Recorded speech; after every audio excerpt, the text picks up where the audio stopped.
ನಮಸ್ಕಾರ. ರಿವ್ಯೂ ಚಾನಲ್ಗೆ ಸ್ವಾಗತ. ನಾನು ಸೌಖ್ಯ ಗಾಂವ್ಕರ್. ಕಾಳಧನ ಕಟ್ಟಿಟ್ಟು ಕಳ್ಳಾಟ ಆಡೋರಿಗೆ, ದೇಶದಲ್ಲಿ ಕಪ್ಪು ಹಣದ ಮೂಲಕವೇ ದೊಡ್ಡ ಜಾಲವನ್ನು ನಡೆಸ್ತಾ ಇರೋರಿಗೆ ಈಗ ಮಾಸ್ಟರ್ ಸ್ಟ್ರೋಕ್ ಒಂದನ್ನು ಕೊಡ್ತಾ ಇದೆ ಕೇಂದ್ರ ಸರ್ಕಾರ. ಬಹಳ ದೊಡ್ಡ ಬದಲಾವಣೆ ದೇಶದಲ್ಲಿ ಐತಿಹಾಸಿಕ ಹೆಜ್ಜೆಯನ್ನು ಇಡ್ತಾ ಇದೆ ಕೇಂದ್ರ ಸರ್ಕಾರ. ಒಂದು ಪರಿವರ್ತನೆಯನ್ನು ತರೋದಕ್ಕೆ ನೋಟ್ ಬ್ಯಾನ್ ಆಯಿತು. ನೋಟ್ ಬ್ಯಾನ್ ಮೂಲಕ ಬಹಳ ದೊಡ್ಡ ಇಂಪ್ಯಾಕ್ಟ್ ಎಕ್ಸ್ಪೆಕ್ಟ್ ಮಾಡಿದ್ರು, ಆದರೂ ಒಂದು ಹಂತಕ್ಕೆ ಪ್ರಯೋಜನ ಆದರೂ ಅಂದುಕೊಂಡಷ್ಟು ಅದರ ಪರಿಣಾಮ ಆಗಲಿಲ್ಲ ಅನ್ನೋ ಆಯಾಮ ಒಂದು ಕಡೆ ಕಾಣುತ್ತೆ. ಬಟ್ ಈ ಭಯೋತ್ಪಾದನೆ, ಫೇಕ್ ಕರೆನ್ಸಿ ತಡೆಗಟ್ಟುವಲ್ಲಿ ಖಂಡಿತ ಒಳ್ಳೆ ಪರಿಣಾಮ ಆಯಿತು ಅನ್ನುವಂಥ ವಿಶ್ಲೇಷಣೆಗಳನ್ನು ನೋಡುತ್ತೀರಿ. ಒಟ್ಟಲ್ಲಿ ತಕ್ಕ ಮಟ್ಟಿನ ಪರಿಣಾಮ ಇತ್ತು. ಈಗ ದೇಶವ್ಯಾಪಿ ಒಂದು ದೊಡ್ಡ ಸ್ವಚ್ಛಗೊಳಿಸುವ ಕಾರ್ಯ ಮಾಡೋದಕ್ಕೆ ಕೇಂದ್ರ ಸರ್ಕಾರ ಬಹುದೊಡ್ಡ ಪರಿವರ್ತನೆಯನ್ನು ಚಾಲನೆಗೆ ತರ್ತಾ ಇದೆ. ಅದು ಈಗ ಆದಷ್ಟು ಬೇಗ ಇದು ಇಂಪ್ಲಿಮೆಂಟ್ ಆಗೇ ಬಿಡುತ್ತೆ, ತಡ ಆಗಲ್ಲ. ಏನದು ಹಾಗಾದರೆ ಕೇಂದ್ರ ಸರ್ಕಾರದ ಈ ನಿರ್ಧಾರ? ಮತ್ತು ದೇಶದ ಜನರೆಲ್ಲರೂ ಕೂಡ ಇದೊಂದು ಬದಲಾವಣೆ ಇನ್ನು ಮುಂದೆ ಮಾಡಬೇಕಾಗತ್ತೆ. ನನ್ನ ಮನೆ ನಾನು ಕ್ಲೀನಾಗಿ ಇಟ್ಕೊಳ್ತೀನಿ ಅನ್ನೋರು ಇನ್ನು ಇಡೀ ದೇಶವನ್ನು ನನ್ನ ಮನೆ ಅಂತ ನೋಡೋದಕ್ಕೆ ಒಂದು ದೊಡ್ಡ ಟಾಸ್ಕನ್ನು ಕೇಂದ್ರ ಸರ್ಕಾರ ಕೊಡ್ತಿದೆ. ಅದನ್ನು ನೋಡ್ತಾ ಹೋಗೋಣ. ಈ ಬದಲಾವಣೆಯ ಅತ್ಯಂತ ಮಹತ್ವದ ಹೆಜ್ಜೆಯ ಬಗ್ಗೆ ಡೀಟೇಲ್ಸ್ ಇಡ್ತಾ ಹೋಗ್ತೀವಿ. ಮಿಸ್ ಮಾಡದೆ ನಮ್ಮ ಚಾನಲ್ನ ಸಬ್ಸ್ಕ್ರೈಬ್ ಮಾಡಿ, ನಿಮ್ಮ ಅಭಿಪ್ರಾಯ ಕಮೆಂಟ್ ಮಾಡಿ ತಿಳಿಸಿ. ಎಸ್ ವೀಕ್ಷಕರೇ, ಮೊದಲು ಹಣಕಾಸು ವಿಚಾರ ನೋಡೋಣ, ಆಮೇಲೆ ಇನ್ನು ಮುಂದೆ ಜನರೆಲ್ಲರೂ ಮಾಡಲೇಬೇಕಾದಂಥ ನಮ್ಮ ಕರ್ತವ್ಯ ಈ ನಮ್ಮ ಮನೆಗಾಗಿ, ಅಂದರೆ ನಮ್ಮ ದೇಶಕ್ಕಾಗಿ ಅದೇನು ಅನ್ನೋದನ್ನು ನೋಡ್ತಾ ಹೋಗೋಣ.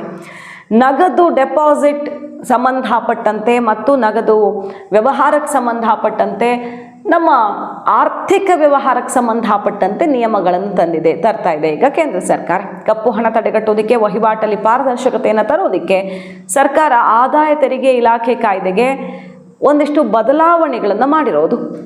ನಗದು ವ್ಯವಹಾರಕ್ಕೆ ಕಡಿವಾಣ ಹಾಕೋದಕ್ಕೆ ಈಗ ಸ್ಟೆಪ್ಪನ್ನು ತಗೊಳ್ತಿದೆ.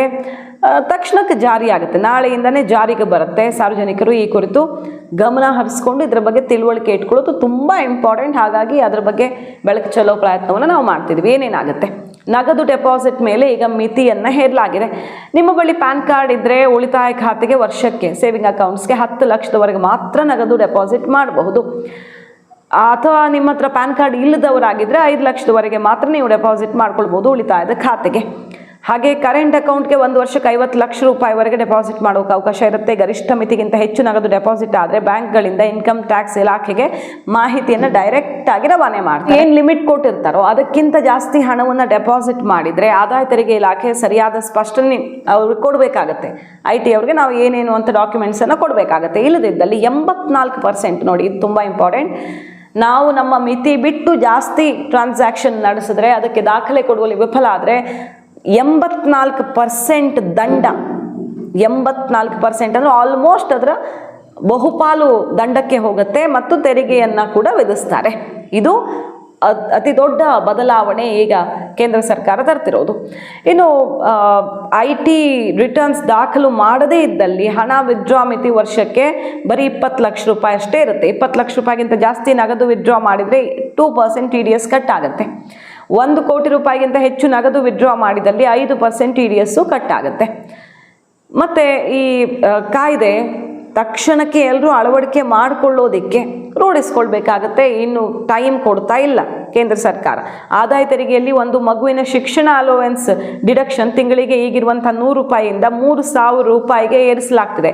ಹಾಸ್ಟೆಲ್ ಅಲೋವೆನ್ಸ್ ಡಿಡಕ್ಷನ್ ಕೂಡ ಈಗಿರೋ 300 ರೂಪಾಯಿಂದ 9,000 ರೂಪಾಯಿಗೆ ಏರಿಕೆ ಮಾಡಲಾಗ್ತಿದೆ. ಸೊ ಶಿಕ್ಷಣದ ಅಲೋವೆನ್ಸನ್ನು ಜಾಸ್ತಿ ಮಾಡಲಾಗ್ತಾ ಇದೆ. ಸೊ ದೇಶದ ಒಂದು ದೊಡ್ಡ ಬದಲಾವಣೆಗೆ ನಾಂದಿ ಹಾಡ್ತಾ ಇದೆ ಮೋದಿ ಸರ್ಕಾರ. ವ್ಯಾಪಾರಸ್ಥರು ಒಬ್ಬ ವ್ಯಕ್ತಿಯಿಂದ ಒಂದು ದಿನಕ್ಕೆ 2 ಲಕ್ಷ ರೂಪಾಯಿಗಿಂತ ಹೆಚ್ಚು ನಗದನ್ನು ಪಡ್ಕೊಳ್ಳೋ ಹಾಗಿಲ್ಲ. ವ್ಯಾಪಾರಸ್ಥರಿಗಂತೂ ಇದು ತುಂಬ ಇಂಪಾರ್ಟೆಂಟ್ ಆಗಿರೋ ಪಾಯಿಂಟು.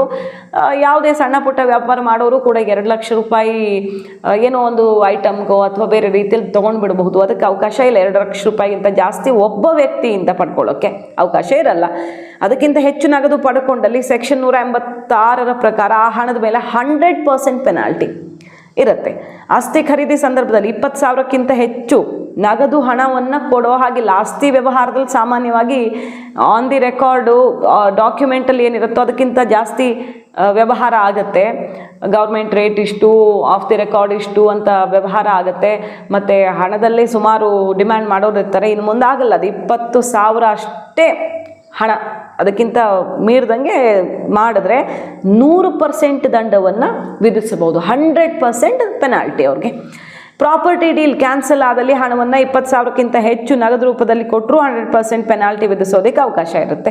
ಕೈ ಸಾಲ ಕೂಡ 20,000ಕ್ಕಿಂತ ಹೆಚ್ಚು ಜಾಸ್ತಿ ತಗೊಂಡಾಗ ಆ ಮಿತಿಗಿಂತ ಹೆಚ್ಚು ಹಿಂತಿರುಗಿಸಿದಾಗ 100% ಪೆನಾಲ್ಟಿ. ಇದು ತುಂಬ ಜನ ಈ ಸಾಲ ತಗೊಳ್ಳುವಾಗ ಚೆನ್ನಾಗಿರುತ್ತೆ ಕೈ ಸಾಲ ಎಲ್ಲ, ಆಮೇಲೆ ಏನೇನಾಗುತ್ತೆ ಅನ್ನೋದು ಗೊತ್ತು. ಸೊ ಇನ್ನು ಮುಂದೆ ಅದಕ್ಕೂ ಕೂಡ ಕೈ ಸಾಲಕ್ಕೂ 20,000 ಮಿತಿ ಅಷ್ಟೇ.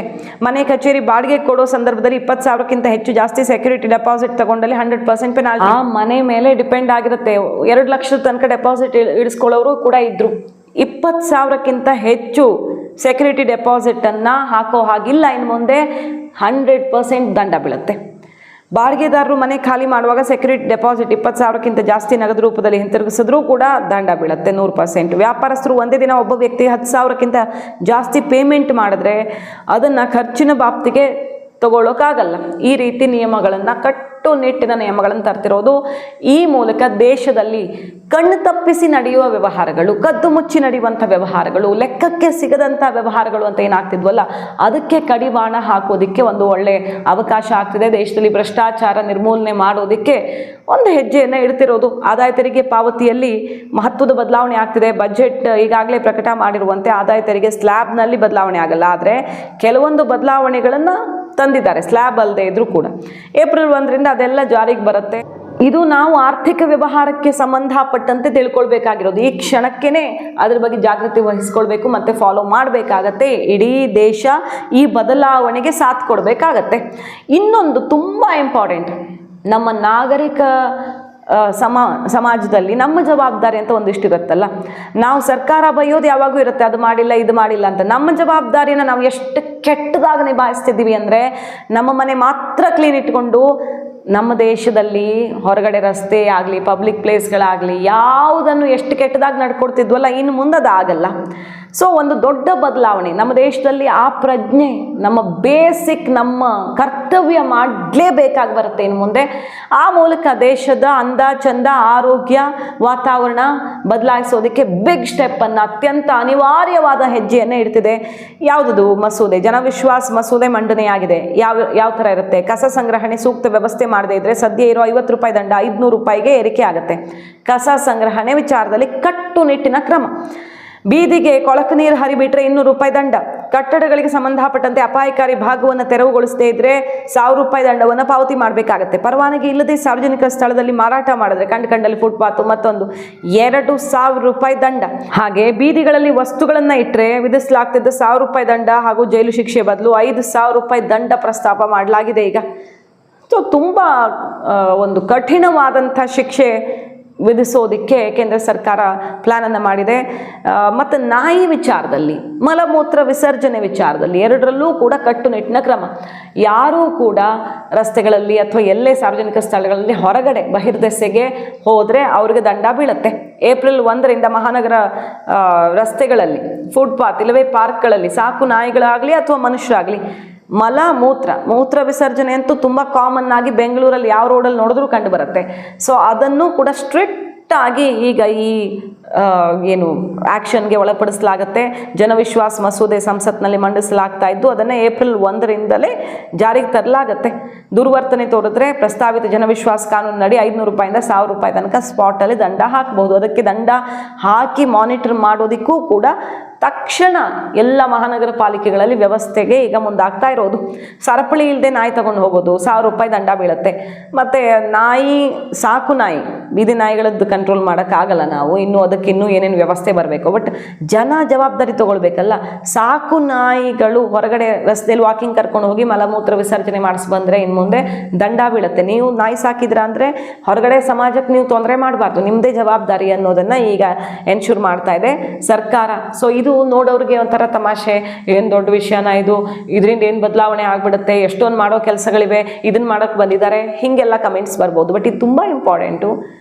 ಸ್ವಚ್ಛತೆ ಹಾಗೆ ನಮ್ಮ ಜವಾಬ್ದಾರಿ ಏನು ಅನ್ನೋದನ್ನೇ ಮರೆತು ಬರೀ ಬೇರೆಯವರನ್ನು ದೂರೋದಿದೆಯಲ್ಲ.